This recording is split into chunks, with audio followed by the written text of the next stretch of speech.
Panic hit me like a freight train colliding with a brick wall. I frantically searched my nightstand, thinking maybe I'd knocked it off in my sleep or forgotten to take it off before washing my face. I checked under the bed, shaking out every sheet and pillowcase, in the bathroom sink, even in the laundry hamper, thinking maybe it had gotten caught in my clothes. Nothing. My grandmother's irreplaceable engagement ring was gone, and so was my best friend. My heart was pounding so hard I could hear it in my ears as I searched every inch of my apartment. Maybe Emma had seen it fall and picked it up, planning to return it later. Maybe there was a logical explanation, but deep down I knew something was very wrong. That's when I saw the folded piece of paper on my kitchen counter, placed deliberately next to my coffee maker where I couldn't miss it. The paper was from my own notepad, the one I kept by the phone for grocery lists and random reminders. My hands were shaking so violently I could barely unfold it, and what I read made my blood run cold and my legs nearly give out beneath me. Sarah, I'm sorry it had to be this way, but you have everything I've ever wanted, and I can't pretend to be happy for you anymore. What you don't know is that David was mine first. We dated seriously in high school before you ever met him. I never got over him, and when you two started dating in college, it destroyed me inside.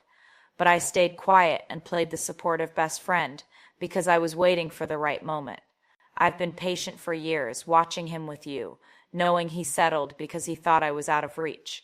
That ring belongs with someone who loved him first, someone who never stopped loving him. By the time you read this, David and I will be on our way to Vegas to get married. He finally admitted he's always loved me more than you. He was just too scared to hurt your feelings because you're so fragile and needy. I'm setting him free to be with who he really wants, who he's always wanted. The wedding is off. Tell everyone I'm sorry it had to happen this way, but this is how it was always supposed to be. David and I were meant to be together, and you were just a placeholder until he found the courage to come back to me. I read that note 3 times, then a 4th, before the words fully sank into my consciousness. My best friend of 15 years had stolen my engagement ring and was claiming she'd convinced my fiancé to run away with her to Vegas. The betrayal was so massive, so calculated and cruel, that I couldn't even process it at first. It felt like someone had reached into my chest and ripped out my heart while it was still beating. My first instinct was to call David immediately, my fingers trembling as I dialed his number. It went straight to voicemail. I called again, panic rising in my throat like bile. Voicemail, again, voicemail. Each unanswered call sent my panic spiraling higher and higher. Maybe Emma was telling the truth. Maybe David really had been in love with her this whole time and was just too cowardly to tell me. Maybe our entire relationship had been built on lies and pity. I thought back to every interaction between David and Emma over the years, analyzing them with new paranoid eyes. Had there been lingering looks I'd missed, secret conversations, moments when they seemed too comfortable together? My mind was racing, replaying 3 years of memories, searching for clues I might have overlooked. I threw on clothes without even looking at what I was putting on. Jeans, a random t-shirt, flip-flops, and drove to David's apartment like a maniac, running red lights and probably breaking several traffic laws. My hands were gripping the steering wheel so tightly my knuckles were white, and I was crying so hard I could barely see the road. His car wasn't in his assigned parking spot. I pounded on his door anyway, desperate for any sign that Emma's note was just some kind of sick joke. No answer. His upstairs neighbor, Mrs. Chen, poked her head out when she heard me knocking frantically. She was a sweet elderly woman who always asked about David's work and remembered details about our relationship. "Oh, honey, you just missed him," she said, looking concerned at my obvious distress. "He left early this morning, maybe around 6:30. He had a blonde woman with him, and they were both carrying suitcases. I thought maybe you two were going on an early honeymoon trip." That detail sent me completely over the edge. A blonde woman. Emma was blonde. They really had left together. The suitcases meant they were planning to be gone for a while, maybe permanently. My legs gave out, and I sat down hard on David's doorstep, sobbing uncontrollably. I sat in my car in David's parking lot and completely broke down. 15 years of friendship, 3 years of what I thought was the most honest, loving relationship of my life.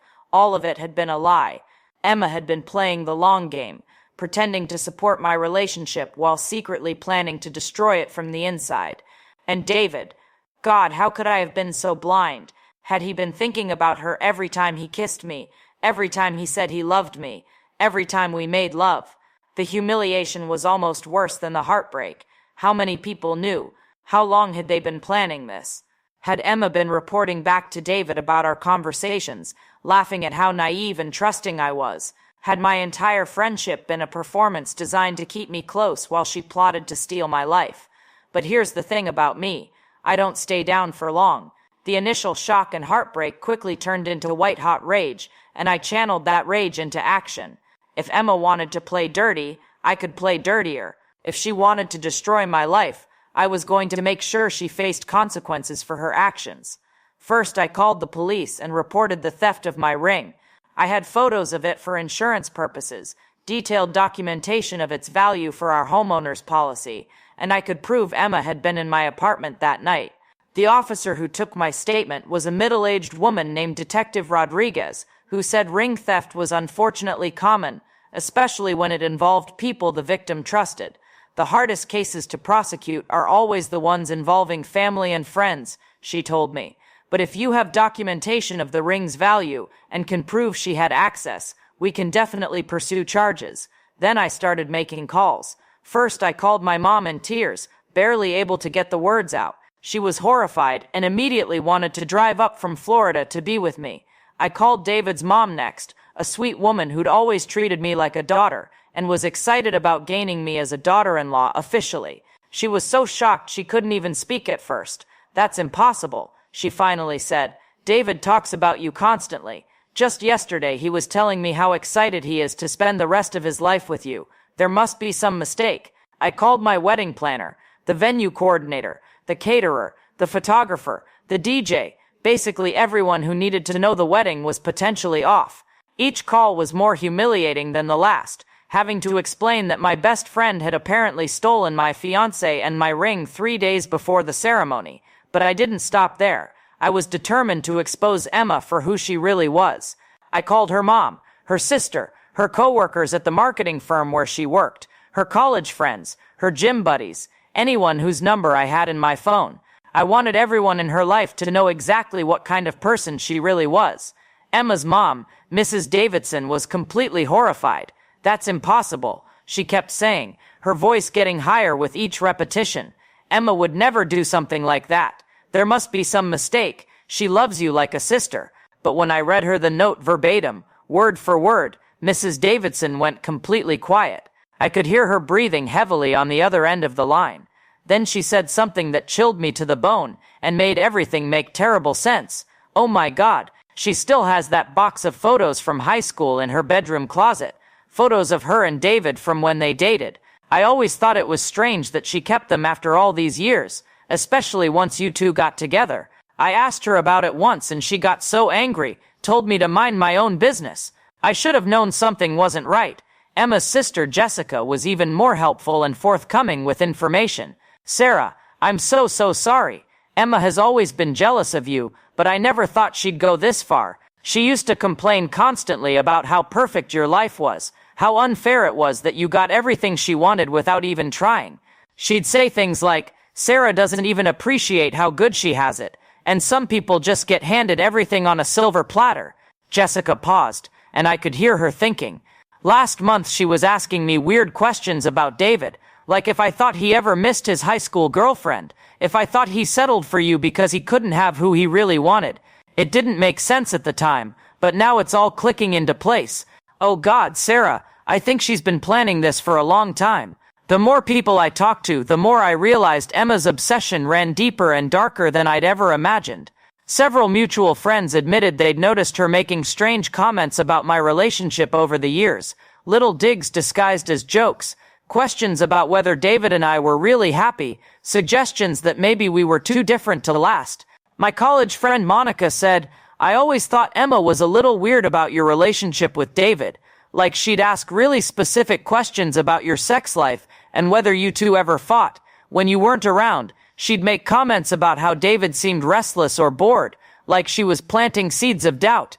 Another friend, Rebecca, admitted she'd noticed Emma taking photos of David and me without asking at parties and gatherings. I thought she was just being a good friend, documenting your relationship, but looking back it was kind of creepy how many pictures she took when you weren't paying attention. The most disturbing revelation came from Emma's coworker, Angela, who I'd met a few times at work parties. Emma talked about you constantly, Angela told me, but not in a normal way. She knew every detail of your life, what you wore on dates, what you ate for breakfast, even what time you went to bed. She had photos of you and David on her desk, which I thought was sweet at first, but she'd stare at them for long periods and get this weird expression on her face. But the real bombshell came exactly 2 hours after I'd started my calling spree. My phone rang, and David's name flashed on the screen. For a terrifying moment, I considered not answering. What if he was calling to confirm Emma's story? What if he really was in Vegas, about to marry my former best friend? What if he was calling to tell me he was sorry, but he'd finally found the courage to be with who he really loved? My hands were shaking as I answered. Hello, Sarah? Hey baby, where are you? I've been trying to reach you all morning, but your phone kept going to voicemail. The wedding planner called me freaking out, saying you told her the wedding might be canceled. What's going on? You're scaring me.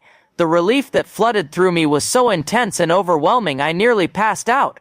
I had to sit down on the floor of David's apartment building hallway because my legs wouldn't support me anymore. David wasn't in Vegas. He wasn't with Emma. Where was he? David, where are you right now? I asked, my voice barely above a whisper. I'm at my office, finishing up the Morrison project before we leave for our honeymoon. I wanted to get everything wrapped up so I wouldn't have to think about work for 2 weeks. Baby, what's wrong? You sound absolutely terrible. Have you been crying? I was so shocked and relieved I couldn't speak for a long moment. Then everything came pouring out. Emma's fake emergency, her stealing my ring, the horrible note claiming they'd run off to Vegas together. David, I need you to sit down. Emma stole my engagement ring last night, and she left this insane note claiming you two ran off to Vegas together to get married. The silence on the other end of the line stretched so long I thought the call had dropped. Finally, David said, I'm sorry, what? Emma did what now? Sarah, that's completely insane. I read him the entire note, word for word, my voice breaking with each sentence. With each line I read, I could hear his shock and anger building on the other end of the phone. Sarah, that's not just insane, it's completely delusional. I barely remember dating Emma in high school. We went to maybe 2 school dances together when we were 16 years old. It was nothing serious, just typical teenage stuff. We held hands and maybe kissed a few times. I haven't thought about it in years, and I certainly haven't spoken to her one-on-one about anything personal since college. He paused, and I could hear him processing everything. Wait, she was at your place last night. Why? I explained about her supposed breakup with Mark, how she'd come over crying and needing support, how I'd spent the entire night comforting her. David listened quietly, and then he said something that made everything click into place, like puzzle pieces forming a horrifying picture. Sarah, that's impossible. I saw Mark at the gym this morning around 7 a.m. He was actually in a great mood, excited because he's planning to propose to Emma next month. He showed me the ring he bought, a beautiful princess-cut diamond. He said he's been saving up for 8 months and already talked to Emma's dad about asking for permission. Whatever Emma told you about them breaking up was a complete and total fabrication. The scope of Emma's deception was absolutely breathtaking and terrifying. She hadn't just stolen my ring on some kind of emotional impulse. She'd crafted an elaborate, detailed lie to get into my apartment, manipulated my emotions and sympathy to make me vulnerable, and then tried to destroy my relationship and my sanity with a note full of completely fabricated stories and delusions. David left work immediately, telling his boss he had a family emergency. He met me at my apartment within 30 minutes, and when he walked through the door, I collapsed into his arms and sobbed like a child. He held me while I cried, stroking my hair and whispering reassurances that we'd figure this out together. We called the police together and filed a more detailed report with Detective Rodriguez. Then we started trying to track Emma down, calling every contact we had, trying to figure out where she might have gone. Her phone was going straight to voicemail, and her social media accounts had all been deactivated. David had a brilliant idea. If she really went to Vegas thinking she could somehow convince me to marry her, or if she just went there to hide out, she'd need money fast. She'll try to sell the ring. We spent the next 2 hours calling pawn shops throughout Las Vegas, describing the ring in detail and Emma's appearance. Most shop owners were helpful, but had nothing to report. The fourth shop we called, however, hit pay dirt. Yeah, a blonde girl came in about an hour ago, trying to sell a vintage engagement ring, the owner said. Real pretty piece, Art Deco style with a big center stone. But we were suspicious because she seemed really nervous and couldn't answer basic questions about it, like where she got it or how long she'd owned it. She got defensive when we asked for ID and documentation. We told her to come back this afternoon with better paperwork. The shop owner, a man named Tony who'd been in the business for 20 years, agreed to call the police when Emma returned. I've seen a lot of desperate people trying to sell stolen jewelry over the years, he told us. This girl had all the classic signs. Nervous, evasive, story didn't add up. Within 6 hours of Emma's theft, she was arrested at the pawn shop for theft and attempted fraud. The whole elaborate scheme had fallen apart because she got greedy and tried to sell my grandmother's irreplaceable ring too quickly, without thinking through the logistics of proving ownership. But the story was far from over. When the Las Vegas police searched Emma's hotel room and her car, they found something that made my blood run cold and my skin crawl. She had printed out dozens of photos of David and me from our social media accounts, and she'd been carrying them around with her. Some of the photos had been altered. She'd digitally erased me and inserted herself next to David, creating fake images of a relationship that had never existed outside of her mind. They also found a notebook where she'd been practicing signatures. My signature, David's signature, even fake marriage certificate information. She'd been planning to forge documents to try to convince David that they'd gotten married in Vegas, or to convince other people that their fake relationship was real. But the most disturbing discovery was yet to come. When the police got a warrant to search Emma's apartment back home, they found something that made me feel physically sick and violated. An entire room dedicated to stalking my life. Not just old photos of her and David from high school, but recent photos of David and me that she'd somehow obtained without our knowledge. She had pictures from dates we'd been on, taken from a distance with a telephoto lens. Photos of us at restaurants, walking in parks, even embracing outside David's apartment. She'd been following us and documenting our relationship for months, maybe years, without us ever knowing. They found printed copies of emails between David and me that she must have hacked from one of our accounts. Personal, intimate messages that no one else should have ever seen. Receipts from dates we'd been on, which meant she'd either been following us or had somehow accessed our credit card information. The police also discovered a detailed journal where she documented her plans step by step, with multiple backup strategies depending on how things played out. She'd been waiting for the perfect opportunity to destroy my relationship for over a year, studying our patterns and habits, looking for the right moment to strike when she could cause maximum damage. The scariest part was reading her thoughts about me, page after page of resentment, jealousy, and genuine hatred. She wrote things like, "Sarah doesn't deserve David. She's weak and boring. And I should have been the one he proposed to. I loved him first and I love him more. And when I destroy their fake relationship, David will finally see that I'm the one who really understands him." One particularly chilling entry read, "Sarah is so pathetic and trusting. She has no idea that her best friend is her worst enemy. She tells me everything about their relationship, all their problems and insecurities. She's basically giving me a roadmap for how to tear them apart. When this is all over, she'll know what it feels like to lose everything you care about." During Emma's trial 6 months later, even more disturbing details emerged that painted a picture of systematic stalking and obsession that went back years. Her defense attorney tried to argue that she was having a mental breakdown, but the evidence showed clear premeditation and planning. Emma had been slowly stealing small things from me for over a year. Jewelry, clothes, even photos from my apartment that she'd replaced with copies, so I wouldn't notice they were missing.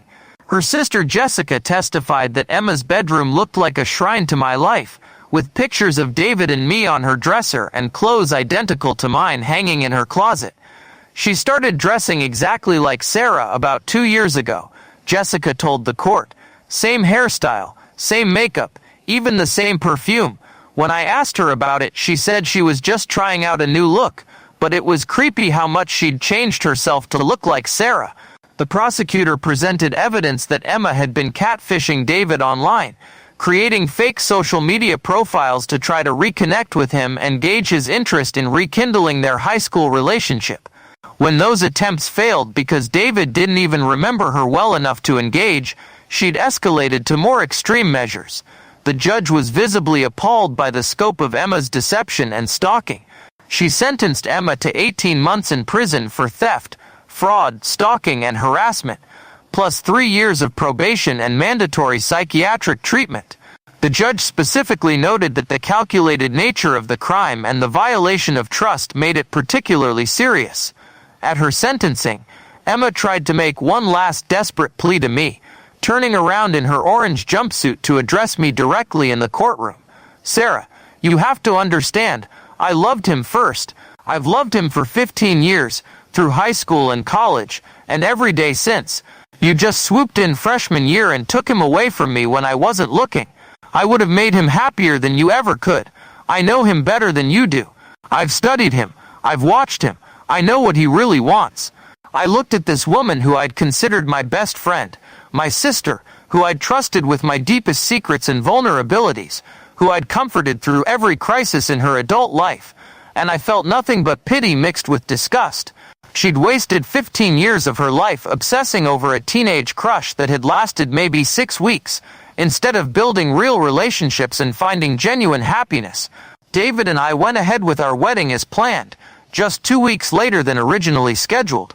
Emma's empty spot at the altar was filled by my college roommate Rachel, who flew in from Seattle at the last minute to be my maid of honor. During my vows, I included a line about how the recent betrayal had shown me the difference between someone who truly loves you unconditionally and someone who only pretends to care while secretly plotting your destruction. David, the past few weeks have shown me that real love isn't possessive or jealous or manipulative, I said, looking into his eyes as tears streamed down both our faces. Real love wants the other person to be happy, even if that happiness doesn't include you. Real love is honest and transparent and builds you up instead of tearing others down. You've shown me what real love looks like, and I promise to love you the same way for the rest of our lives. 3 years later, David and I are stronger than ever, though the experience definitely changed us both. We learned to be more careful about who we trust with intimate details of our lives, and we've built a circle of friends who've proven their loyalty through consistent actions over time, not just pretty words. We still get notifications from our home security system every time someone approaches our house because Emma's obsession and stalking left us both a little paranoid about our safety. We've also become advocates for stalking victims, working with local law enforcement to help them understand the psychological damage that this kind of systematic harassment can cause. Many people don't realize that stalking often involves people the victim knows and trusts, not just strangers with obvious mental health issues. As for Emma, I heard through mutual acquaintances that she moved to another state after her release from prison, though she had to register as a stalker and undergo regular check-ins with a probation officer. Mark broke up with her immediately after finding out about her lies and manipulation, and he actually thanked David and me for exposing her true character before he made the mistake of proposing. Emma's family relationships are still strained because of the embarrassment and horror she caused. Her mother sent me a long letter apologizing for not recognizing the warning signs and expressing her gratitude that no one was physically hurt. Her sister Jessica completely cut contact with Emma and moved across the country to start fresh. I hope Emma is getting the help she desperately needs, but I'll never forget the lessons she taught me about trust, friendship, and the danger of confusing obsession with love. Sometimes the people who smile in your face and claim to love you are actually the ones secretly plotting your downfall. Your biggest enemy might be sitting at your dinner table, sleeping in your guest room, or holding your hand while you cry. Emma spent 15 years perfecting her mask of friendship while nurturing a toxic obsession that ultimately destroyed her life and nearly destroyed mine. But here's what she didn't count on. I'm stronger than she thought I was, and love built on truth and mutual respect will always triumph over manipulation built on lies and delusion. That's all for today's story, everyone. If this resonated with you, or if you've experienced betrayal from someone you trusted, let me know in the comments below. Your stories help other people realize they're not alone in dealing with toxic relationships and manipulative people. And remember to subscribe and hit that notification bell, because I've got more shocking true stories coming your way. Until next time, trust carefully, love deeply, and always listen to your instincts when something feels off about someone's behavior. Fellow Minds, hey everyone, and welcome back to my channel. Before we dive into today's story, make sure you hit that subscribe button and ring that notification bell, because trust me, you don't want to miss what happens next. Today's story is about betrayal so deep, so calculated, that it'll make you question everyone in your inner circle. This is the story of how my best friend of 15 years tried to steal my entire life, starting with my engagement ring just 3 days before my wedding. So picture this. You're 3 days away from marrying the love of your life.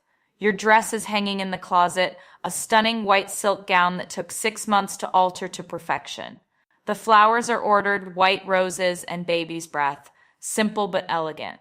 Your closest friends and family are flying in from all over the country. You should be on cloud 9, right? Well, that's exactly where I was until my phone rang at 9 p.m. on a Tuesday night. "Sarah, I need you." Emma's voice was shaking, barely a whisper through the tears. "Something horrible happened with Mark. I can't be alone right now. Please, can I come over?" Now, Emma had been my ride or die since our freshman year at Northwestern. We'd been through everything together. My parents' messy divorce when I was 22, her father's sudden death from a heart attack junior year, failed relationships, career changes, financial struggles, you name it. She was the one who held my hair back when I had food poisoning during finals week. I was the one who drove her to the hospital at 3 a.m. when she thought she was having a panic attack. When she was crying on the phone saying she needed me, there was no question. I told her to come over immediately. She arrived at my apartment looking absolutely destroyed. Mascara streaked down her cheeks in black rivers, her usually perfect blonde hair disheveled and thrown into a messy bun, wearing an oversized Northwestern hoodie that looked like she'd thrown it on in a hurry over pajama pants. The moment I opened the door, she collapsed into my arms, sobbing uncontrollably. "He cheated on me," she gasped between sobs, her whole body shaking. "I found messages on his phone. He's been seeing this girl from his work for months. I confronted him tonight, and he didn't even try to deny it. He said he never really loved me anyway." My heart broke for her. Mark seemed like such a good guy. Quiet, stable, the type who brought Emma flowers just because it was Tuesday. He was an accountant at a mid-size firm, drove a sensible Honda, and always remembered to ask about my work when we hung out in groups. To hear that he'd been living a double life was shocking. I held her while she cried, brought her tissues, made her chamomile tea with honey the way she liked it, and let her pour out every painful detail. "Her name is Jessica," Emma continued, wiping her nose with a tissue. "She's 24, Sarah. 24, and she's gorgeous. I looked her up on Instagram. Long dark hair, perfect skin, one of those fitness influencer types who posts workout videos in sports bras. How can I compete with that?" I reassured her that she was beautiful, that Mark was an idiot for throwing away 2 years with an amazing woman for some young coworker. But Emma kept spiraling. "You know what the worst part is?" she said, looking at me with those red puffy eyes. "When I confronted him, he said he felt trapped in our relationship. Trapped. Like being with me was some kind of prison sentence. He said Jessica makes him feel young and excited again, like anything is possible. We spent the entire night on my couch, surrounded by empty takeout containers from our favorite Chinese place. I ordered way too much food. Sweet and sour chicken, beef and broccoli, pork fried rice, crab rangoons, because I knew comfort food always helped Emma when she was upset. We put on her favorite rom-coms and just let her talk through her pain. She kept apologizing for bothering me so close to my wedding, but I told her that's what best friends are for. Besides, David was out of town for his bachelor party with his college buddies in Austin, so I had the whole evening free anyway. Around midnight, as we were watching The Notebook for probably the 100th time in our friendship, Emma looked at me with those red puffy eyes and said something that should have been a red flag, but at the time just seemed like the vulnerable ramblings of a heartbroken woman. "You're so lucky, Sarah. You have everything I've ever wanted. The perfect guy who worships the ground you walk on. The perfect relationship that looks like something out of a fairy tale. The perfect life where everything just falls into place. Sometimes I lie awake at night wondering what that feels like, to be so effortlessly loved." At the time, I thought she was just feeling vulnerable because of what happened with Mark. I squeezed her hand and told her she'd find her person too, that she deserved all the happiness in the world. She smiled through her tears and said, "You're the best friend anyone could ask for. I don't know what I'd do without you.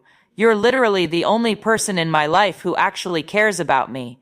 I set her up in my guest bedroom with fresh sheets, extra pillows, and a glass of water on the nightstand. The room had always been Emma's unofficial space whenever she needed to crash at my place. I kept spare toiletries and even a few of her clothes in the dresser for nights like this. Before I went to my own room, she hugged me tight, holding on longer than usual, and whispered, "Thank you for always being there for me. You're the only person who truly cares about me." That night, as I lay in bed, I felt grateful to have such a close friendship, someone who could call me in their darkest hour and know I'd drop everything to be there, just like I knew she'd be there for me. I even felt a little guilty about being so happy with David when Emma was going through such a rough patch. Here I was, 3 days away from my dream wedding, and my best friend was facing the collapse of her most serious relationship. I took off my engagement ring and placed it on the nightstand like I did every night. It was my grandmother's ring, a stunning vintage piece from the 1940s, with a 2.5-carat center diamond surrounded by smaller stones in an intricate Art Deco setting. The band was platinum with delicate engravings that had been done by hand. David had it resized and professionally cleaned before proposing, but he kept the original design because he knew how much family history meant to me. My grandmother had worn it for 53 years of marriage before passing it down to my mother, who gave it to David when he asked for permission to propose. The next morning I woke up around 8 a.m. expecting to make Emma breakfast and maybe take her shopping to cheer her up. I'd already mentally planned our day, pancakes with blueberries, her favorite, then maybe hitting the outlet mall to find her something pretty to boost her confidence. But when I called out her name, the apartment was completely silent. I walked to the guest room. The bed was perfectly made with military precision, and all her stuff was gone. Her car wasn't in the driveway. That's weird, I thought. Maybe she had to go to work early, or didn't want to inconvenience me any further with her relationship drama. Emma had always been thoughtful that way, sometimes to a fault. I reached for my phone to text her and ask if she was okay, and that's when I noticed something was different about my nightstand. My engagement ring wasn't there.